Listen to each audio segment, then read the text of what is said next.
Hello everyone, welcome to Khadayat education. बच्चों, previous की video में हमने क्लास 10th हिंदी काव्य खंड में पाठ 6 नागार्जुन जी की कविता यह दंतरित मुस्कान के प्रश्न अभ्यास को कंप्लीट किया हुआ था। आज की वीडियो में हम उन्हीं की अगली रचना फसल कविता के प्रश्न अभ्यास को कंप्लीट करेंगे। तो आइए शुरू करते हैं फसल कविता के प्रश्न उत्तर। प्रश्न 1, कवि के अनुसार फसल क्या है? कवि नागार्जुन के अनुसार फसल क्या है? उत्तर, कवि के अनुसार फसल नदियों के पानी का जादू, किसानों और मजदूरों के हाथों के स्पर्श की महिमा, भूरी काली संदली मिट्टी का गुणधर्म, सूरज की किरणों का रूपांतरण तथा हवा की थिरकन आदि का सम्मिलित रूप है। प्रश्न नंबर 2, कविता में फसल उपजाने के लिए आवश्यक तत्वों की बात कही गई है। वे आवश्यक तत्व कौन कौन से हैं? उत्तर, कविता में कवि ने फसल उपजाने के लिए निम्नलिखित आवश्यक तत्वों की बात कही है, जैसे किसानों का परिश्रम, नदियों का पानी, विभिन्न प्रकार की मिट्टियों का गुणधर्म, सूरज की किरणें तथा हवा आदि। प्रश्न नंबर 3, फसल को हाथों के स्पर्श की गरिमा और महिमा कहकर कवि क्या व्यक्त करना चाहता है? बच्चों, बहुत इंपॉर्टेंट क्वेश्चन है, अच्छे से याद कर लीजिए। उत्तर, फसल को हाथों के स्पर्श की गरिमा और महिमा कहकर कवि किसान के परिश्रम का महत्व व्यक्त करना चाहता है।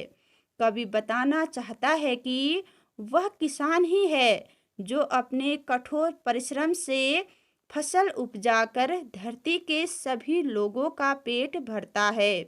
यद्यपि हवा, मिट्टी, पानी और सूरज का भी फसलों को उगाने में महत्वपूर्ण योगदान है, किंतु सबसे अधिक महत्व किसान का ही है। बच्चों, धरती पर अन्न उगाने का सबसे अधिक कार्य है, सबसे अधिक श्रेय जाता है किसान को। हाँ, प्रकृति भी उसके साथ देती है, लेकिन अगर किसान परिश्रम न करेगा तो धरती पर अन्न ही नहीं उगेगा। प्रश्न नंबर 4, भाव स्पष्ट कीजिए। रूपांतरण है सूरज की किरणों का, सिमटा हुआ संकोच है हवा की थिरकन का। बच्चों, इन दोनों पंक्तियों का अर्थ आपने बताना है। उत्तर, प्रस्तुत पंक्तियों का तात्पर्य है कि फसल के लिए सूरज की किरणें तथा हवा दोनों की ही प्रमुख रूप से आवश्यकता है। वातावरण के ये दोनों अवयव फसल वृद्धि के योगदान में अपनी अपनी भूमिका अदा करते हैं। फसलों की हरियाली तथा परिपक्वता सूरज की किरणों के प्रभाव के कारण आती है। फसलों को बढ़ाने में हवा की थिरकन का भी योगदान रहता है। अब है बच्चों रचना और अभिव्यक्ति। रचना और अभिव्यक्ति के क्वेश्चन आंसरों को हमेशा करना है बच्चों, क्योंकि बोर्ड एग्जाम में इसी तरह के क्वेश्चन बहुत अधिक मात्रा में पूछे जाते हैं। प्रश्न नंबर 5, कवि ने फसल को हजार हजार खेतों की मिट्टी का गुणधर्म कहा है। को मिट्टी के गुणधर्म को आप किस तरह परिभाषित करेंगे? उत्तर, मिट्टी के गुणधर्म का आशय है मिट्टी में मिले हुए प्राकृतिक तत्व, खनिज पदार्थ और पोषक तत्व तथा उसकी विशेषता, जिनके मेल से किसी एक मिट्टी का स्वरूप अन्य मिट्टियों से भिन्न हो जाता है। किसी भी फसल की उपज मिट्टी की उर्वरा शक्ति पर ही निर्भर करती है। इसी गुणधर्म के कारण देश के किसी भाग में गेहूं होता है तो किसी भाग में चावल आदि। बच्चों, मिट्टी का अलग अलग गुणधर्म होता है। किसी मिट्टी में कोई फसल होती है तो किसी मिट्टी में कोई और फसल। वर्तमान जीवन शैली मिट्टी के गुणधर्म को किस किस तरह प्रभावित करती है? उत्तर, वर्तमान जीवन शैली प्रदूषण उत्पन्न करती है। प्रदूषण मिट्टी के गुणधर्म को प्रभावित करता है। नई नई रासायनिक खादों के उपयोग से प्लास्टिक के जमीन में रहने से प्रदूषण से मिट्टी की उर्वरा शक्ति धीरे धीरे नष्ट होती जा रही है और मिट्टी का मूल स्वभाव बदलकर विकृत हो जाता है। इसका बुरा प्रभाव फसल की उपज पर पड़ रहा है। गौ मिट्टी द्वारा अपना गुणधर्म छोड़ने की स्थिति में क्या किसी भी प्रकार के जीवन की कल्पना की जा सकती है?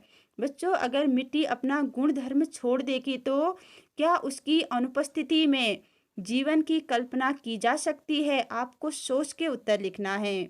जैसे इस तरह आप उत्तर लिख सकते हैं। मिट्टी अपना गुणधर्म छोड़ दे तो जीवन का स्वरूप विकृत हो जाएगा। अगर फसलों का उत्पाद नहीं होगा तो मनुष्य क्या खाकर रहेगा? अतः मिट्टी का उपजाऊ होना मानव जीवन के अस्तित्व के लिए आवश्यक है। घ कवि ने फसल को हजार हजार खेतों की मिट्टी का गुणधर्म कहा है। मिट्टी के गुणधर्म को पोषित करने में हमारी क्या भूमिका हो सकती है? उत्तर, मनुष्य का यह कर्तव्य है कि वह मिट्टी के गुणधर्म को नष्ट होने से बचाए। हम स्वयं जाग कर दूसरों को भी जागरूकता ला सकते हैं। मिट्टी के गुणधर्म बचाए रखने के लिए हमें मिट्टी को प्रदूषित होने से बचाना चाहिए। प्लास्टिक की थैलियों का कम से कम इस्तेमाल करना चाहिए तथा पानी का सही उपयोग करना चाहिए। तो बच्चों, अगर हमें अच्छी फसल चाहिए तो हम सभी को प्रदूषण से बचाव करना होगा और अपनी मिट्टी की रक्षा करनी होगी। तो बच्चों, कैसी लगी यह वीडियो? पसंद आए तो लाइक कीजिए, शेयर कीजिए और सब्सक्राइब करना बिल्कुल मत भूलिए। और कविता से संबंधित कोई भी डाउट आपके मन में है तो उसे कमेंट बॉक्स में ज़रूर लिखिए। कोशिश करूँगी कि आपके हर डाउट क्लियर हो सके। तो मिलते हैं अगली वीडियो में। Thank you.